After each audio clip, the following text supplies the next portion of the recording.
Keeping quiet, ये poem है based piece पर। बिकॉज बेसिकली पोइट क्या देख रहा है कि आज की लाइफ कैसी है, फुल ऑफ रश, लोग भाग रहे हैं हर चीज़ के लिए और उनके पास टाइम ही नहीं है कि खुद को देखें, अपने जो काम वो कर रहे हैं उसका क्या इम्पैक्ट पड़ रहा है नेचर पर या उनकी लाइफ पर। ये सब देखने का इंसान के पास टाइम नहीं है। कहने का मतलब सेल्फ इंट्रोस्पेक्शन का, यानी अपना आंकलन करने का टाइम इंसान के पास नहीं है। तो पोइट इस पोएम में यही चाहती है कि सभी लोग क्या करें, सेल्फ इंट्रोस्पेक्शन करें। और वो कैसे इस बात को बोलती है, क्या चाहती है वो हम देखेंगे right from the starting of stanza 1। Now we will count to 12 and we will all keep still. Poet क्या चाहती है कि अब काउंट करते हैं हम 12 तक, और जब ये काउंटिंग चल रही है तो हम सब ने स्टिल हो जाना है। ये 12 जो नंबर यहाँ पर लिया है ये इंडिकेट करता है, या तो आप कह लो जो आपकी क्लॉक होती है उसके अंदर 12 आवर्स तक का ही दिया हुआ होता है, या एक साल में जो है 12 मंथ्स होते हैं, या जोडेक जो आपका होता है उसके अंदर भी 12 होते हैं, है ना, जोडेक साइंस। तो ये 12 जो नंबर है ये इसीलिए लिया है, फाइन। और वो जो पॉइंट है वो कहती है कि जब काउंटिंग हो रही है ना 12 तक, हम सब ने बिल्कुल स्टिल हो जाना है, बिल्कुल भी नहीं हिलना है। कहने का मतलब कोई भी कुछ काम नहीं करेगा उस मोमेंट पे, बिल्कुल स्टिल हो जाएंगे, सब काम छोड़ देंगे। For once on the face of the earth let's not speak in any language, let's stop for 1 second and not move our arms so much. Point क्या कह रही है, एक बार के लिए हम सब ने क्या करना है, बिल्कुल जब हम स्टिल हो गए हैं तो हमने साइलेंट भी हो जाना है, हम किसी भी लैंग्वेज में बात नहीं करेंगे। ये रीज़न है कि किसी लैंग्वेज में बात ना करने का, कि क्योंकि जो लैंग्वेजेस होती है ना वो इंसान को डिवाइड करती है। हर एक नेशन की एक अपनी लैंग्वेज है, सबकी अलग अलग लैंग्वेजेस हैं।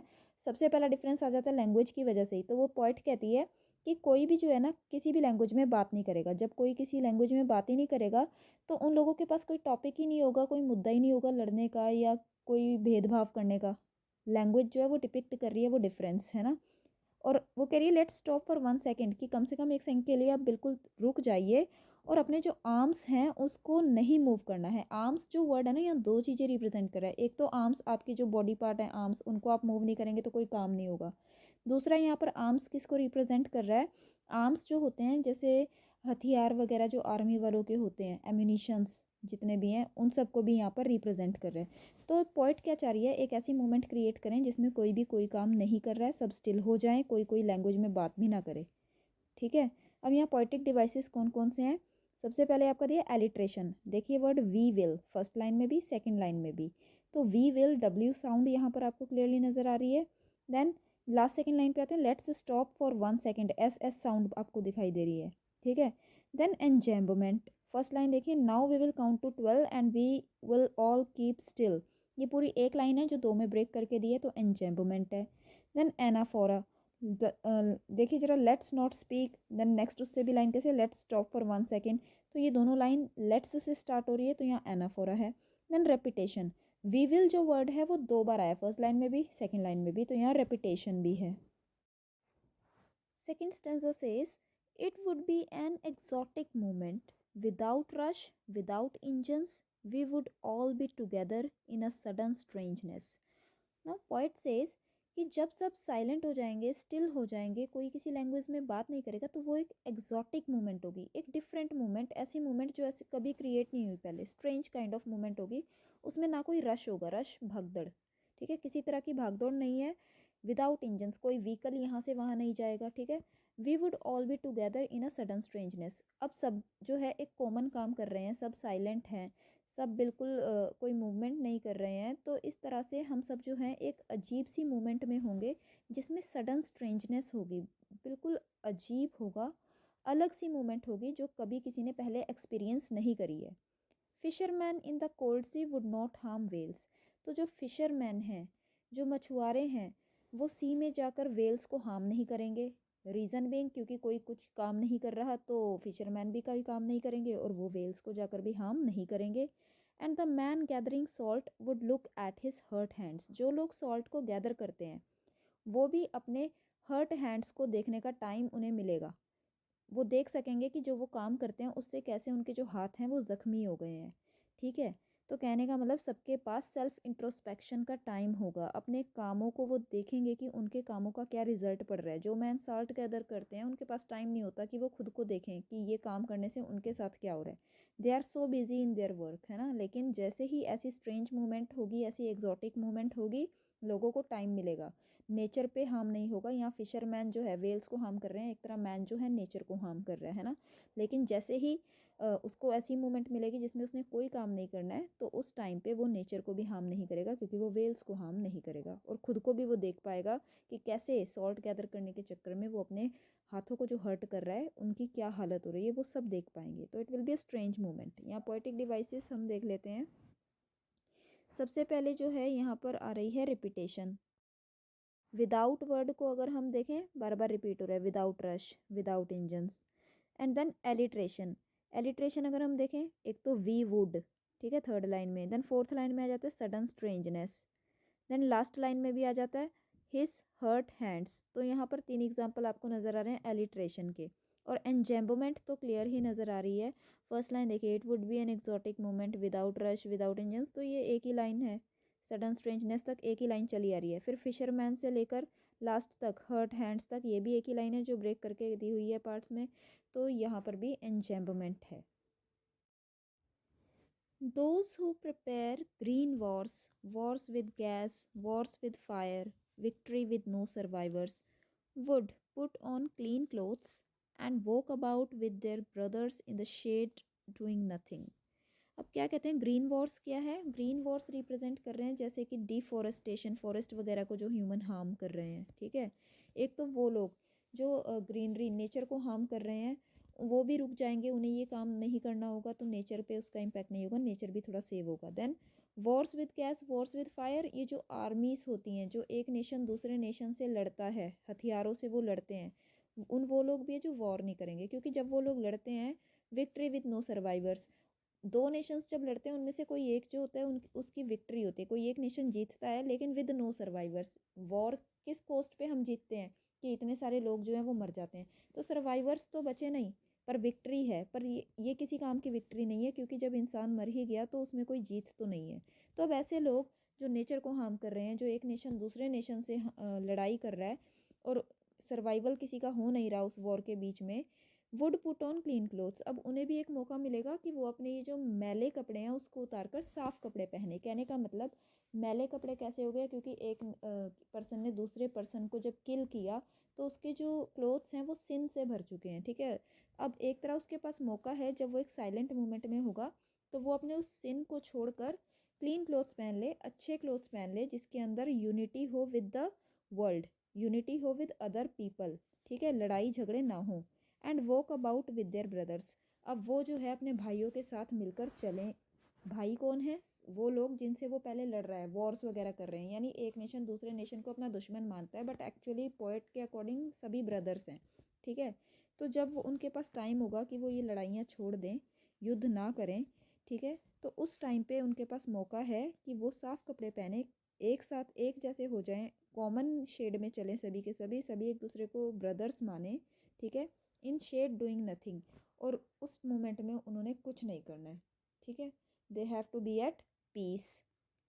What I want should not be confuse with total inactivity. अब पॉइंट क्या कहती है कि ऐसा नहीं है कि वो चाहती है लोग बिल्कुल इनएक्टिव हो जाएं, आइडल बैठ जाएं। वो जो कहना चाहती है उसको इनएक्टिविटी मत मानो।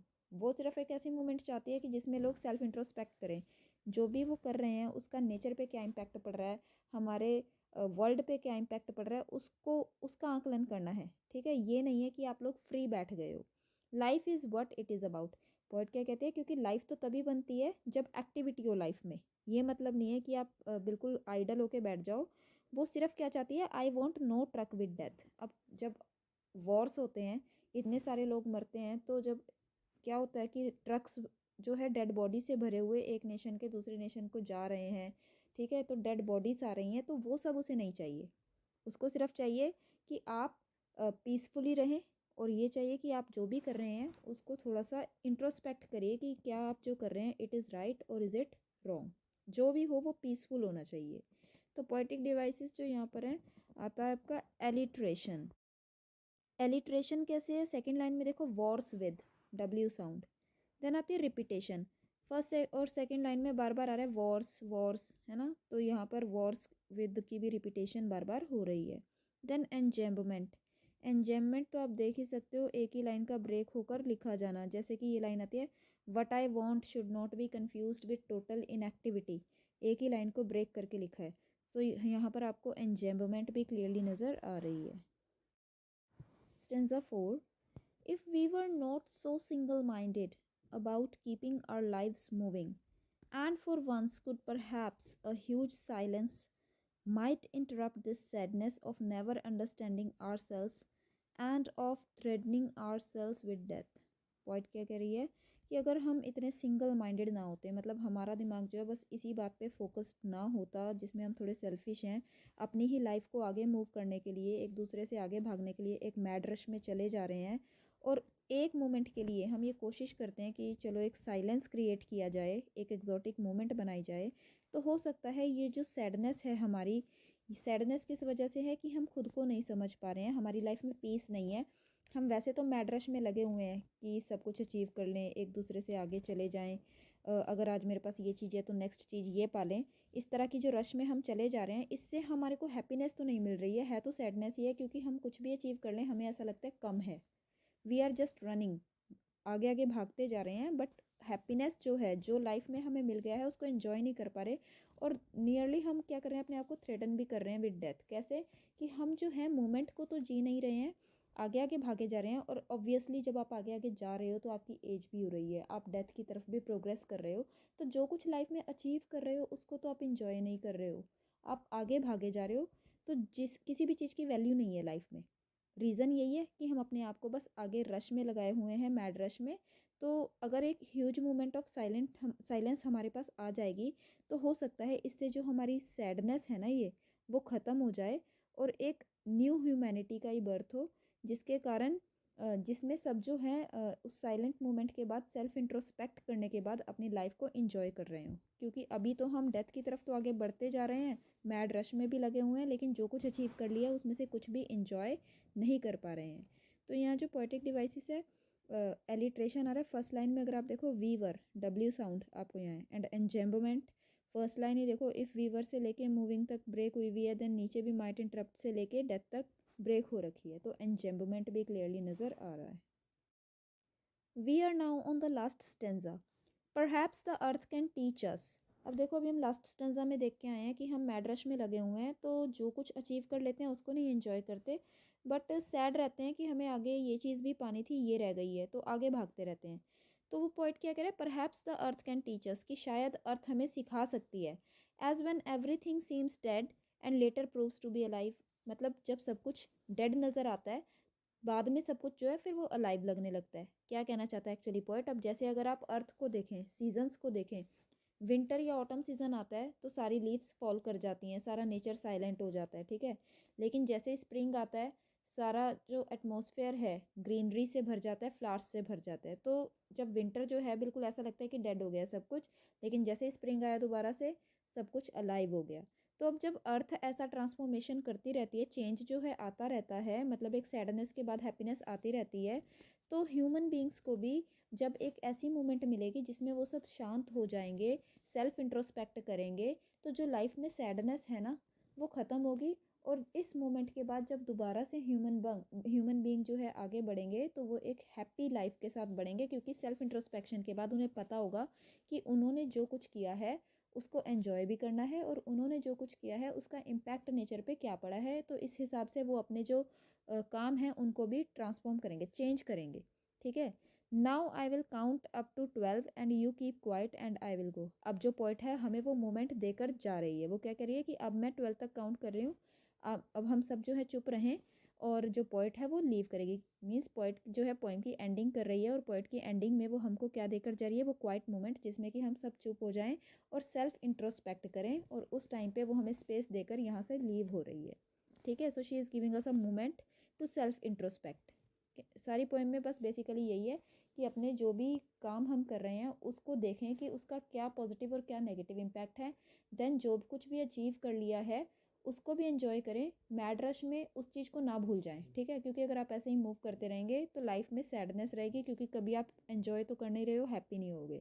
और नेचर से हमें सीखना चाहिए कि कैसे सब कुछ ख़त्म होने के बाद भी अलाइव होता है, जैसे कि विंटर में सब कुछ डैम्प है, ख़त्म है, लेकिन जैसे ही सीज़न चेंज होता है, स्प्रिंग वगैरह आता है, तो सारे फ्लावर्स खिल जाते हैं और अर्थ जो है दोबारा से ब्यूटीफुल और अलाइव लगने लगती है। So now we are having that moment to introspect. Now we can see the poetic device, that is enjambment. A single line is broken and shared like different lines. See, as we can see, perhaps the earth can teach us से लेके to be alive तक one line, then now से लेके I will go तक one line. Enjambment is given here. So with this poem is over.